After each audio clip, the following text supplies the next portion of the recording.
Good morning. I wanted to send this message to Stella and her husband, Stephen. I wanted to say congratulations on baby Nathan, and I wanted to send you a short message in response to your video the other day for mothers that go with multiples. First off, I did want to send an apology to you, Stella. There was a video that you did some time ago, and I actually commented. And at the time, it maybe within the last year and a half to two, but it was overlapping with the time lapse of you and probably the loss of pregnancies, the loss of your children. And I do want to say I apologize for that. We do have to be careful with our words. We don't know what people are going through in their private life. You are on a social media platform, but that does not mean that you share all your personal information with us, nor should you. That is something between you and your husband and those that you decide to share it with. I simply responded in the sense of, well, it's easy for you to kind of say, but when children come along, you'll see how difficult it gets. I'm currently a mother of two underneath the age of 5. I have a 4-year-old and I have a 9-month-old for now. I am currently a mother that majorly stays at home with my children. I was a professional nurse. I still am, but I don't work in the capacity that I used to. It was a utter shock of a change.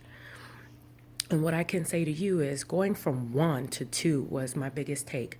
I still was a professional with the birth of my eldest. I was in school. I was very busy.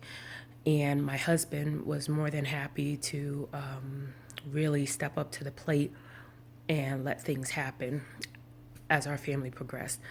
The shock came with my last pregnancy. I actually had a difficult pregnancy, and I think the Most High actually put it on me for a reason due to the fact I needed to be humble. And not just that, if you look at the world stage, there's a lot going on right now. It is actually very important for those that have the availability or the ability, excuse me, to probably stay at home, to help rear their children. I don't put it past anybody that is not able to do such. It's a very hard world. Of course, in the West, you had said something on your last video concerning, oh, you wish your mother were here. She should be the one doing this and all that. And I didn't really take that for an issue last time with one. It came about that we actually had somebody during my second pregnancy that was staying with us from Ghana. I'm actually half Ghanaian and Native American, and my husband's Ghanaian. So I was very excited, but that opportunity actually did not last nor stayed with us. So I did have to juggle having two. It was an utter shock, and it still is at time. I'm very much a person, I like to get up, get going early in the morning. It is about 7:30 now. I'm fully dressed, ready to go. I have appointments to do. I have to take my youngest, who is a breastfeeder, and feeds on demand. It can be very tiring and very, very much of an adjustment.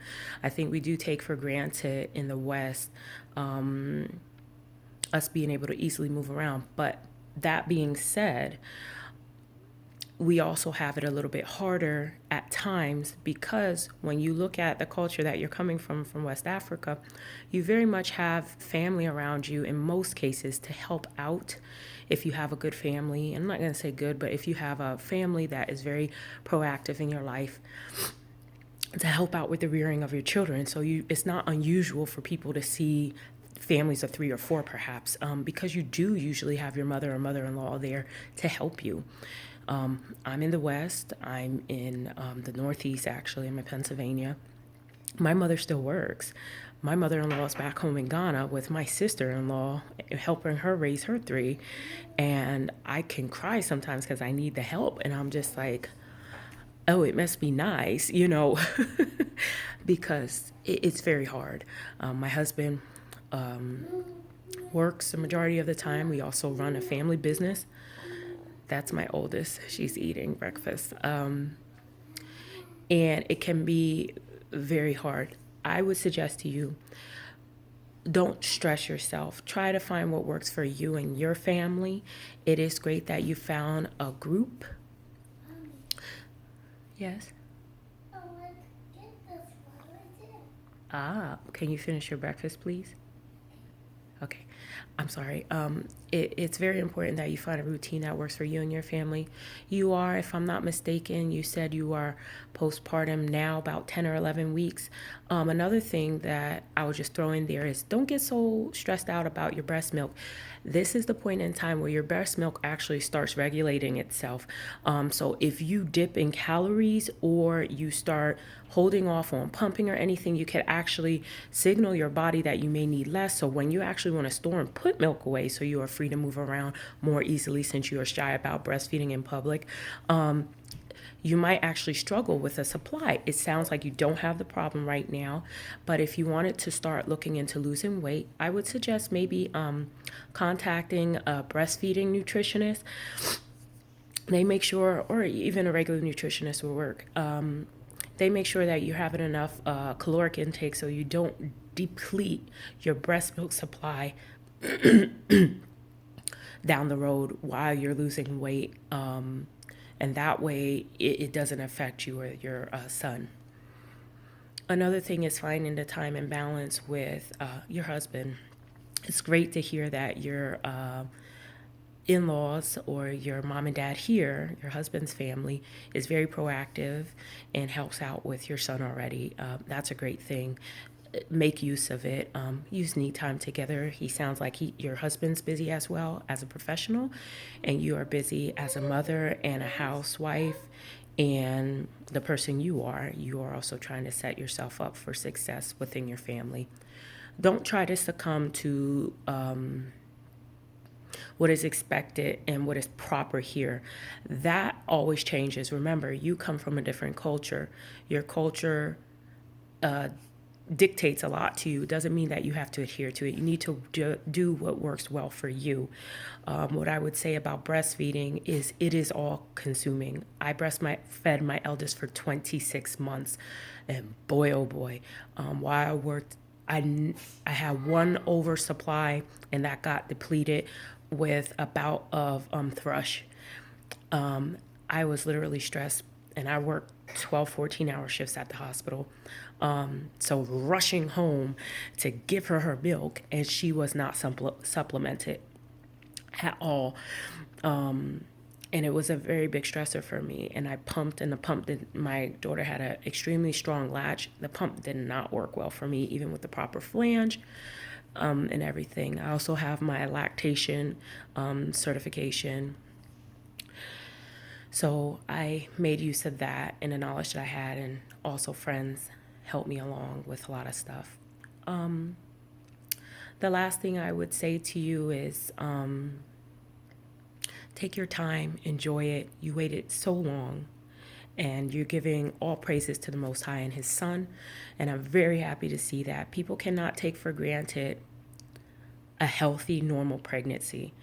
I did with my first one. I flew through it, nothing. Oh, yeah. I have no problem getting pregnant. And I had no problem getting pregnant the second time. I was working very hard, but something was off, and I felt it early on. I actually had an incompetent cervix, and had I not caught it, we could have lost my son, or he would have been born very early, within like a month 5.